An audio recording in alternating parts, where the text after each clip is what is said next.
I don't know if you guys can even tell what's going on here. I'm deep in the plums right now, in a wild plum thicket. I'm actually not that deep in. This is kind of a pathway sort of between two thickets. You can see how thick it gets. But yeah, I'm picking plums out here.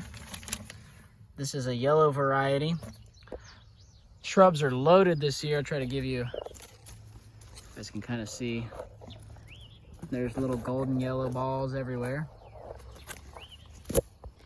I really like being in this part of the thicket, mostly because of the shade. I mean, it's not terribly hot today. It's about 80 degrees, which is not too bad. I could definitely do with a little bit colder. 70 would be perfect, but I'm not complaining. 80 is much better than 90, and it's in the late afternoon here. It's a beautiful day, full sunshine.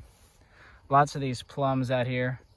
They are starting to ripen for sure. This variety is yellow, and I would say I'm not that experienced with these shrubs specifically. It's the first time I've picked from them.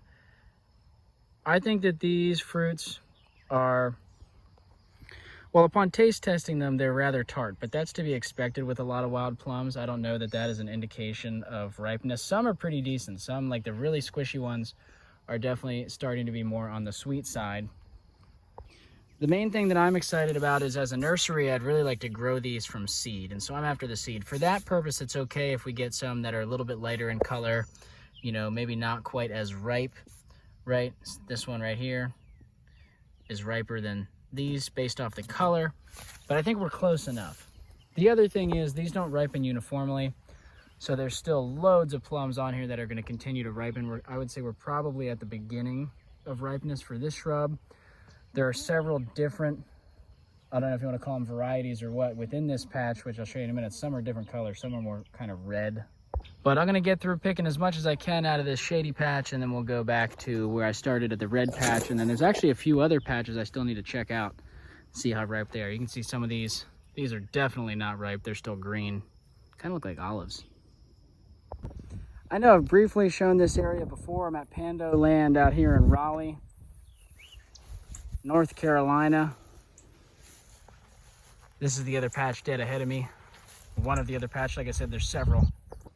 You can actually see the redness of these plums kind of from afar. I know we're pretty close right now, but I saw it when I was walking up rather far away. This is what the plums look like closer up. Again, I think these are almost at peak ripeness. They might be a little bit on the early side. They could possibly darken up a little bit, but for seed collection purposes, it'll be fine. If we pan up here, you can see this thicket is also pretty loaded with plums. And again, not all ripening at the same time, so more to come. I think this shrub might be a little bit ahead of the yellow ones, but I'm not 100% sure. What's cool is there's a lot of manure on the ground. You can tell that all sorts of different animals are visiting this patch and getting food.